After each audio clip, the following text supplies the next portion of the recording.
In today's video, I'll show you how to play WWE 2K19 smoothly on any low-end PC. I'll show you guys how to do it. Go to Options and press the down arrow key and go to Graphics. Graphics settings, press Enter. Resolution 1280 into 720. And this is best for low-end PC. If you have a mid-range PC, you can set this to 1600 into 900.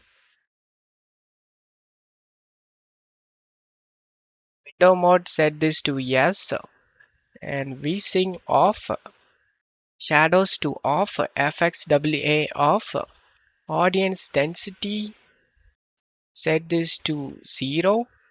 Doing this has a biggest FPS boost, and texture quality, set this to low, and depth of field off, motion blur off, and just press the spacebar key and it will be saved.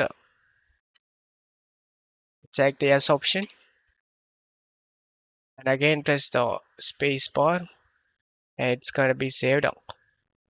I'll show you guys the settings all saved as you can see.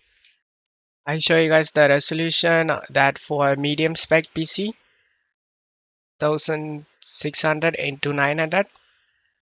This is perfect for the people who want a even more big screen. Just press the spacebar and it's gonna be saved. Close it off the game. And the final step, you need to adjust the config settings. To do this, open up File Explorer and go to Documents and go to WWE 2K19 folder.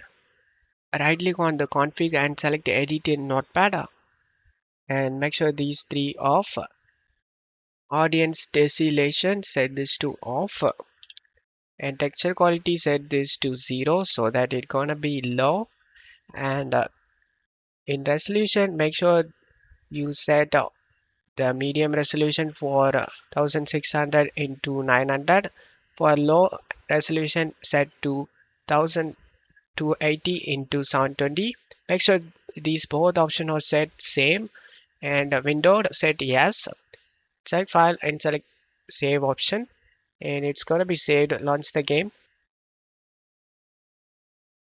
As you can see, the game opens up without having any problem, and just make it as center of the screen and you can enjoy the game without any lag or without any FPS drops. So I hope this video helped you guys. If the video helped you, don't forget to leave a like and subscribe. Thank you.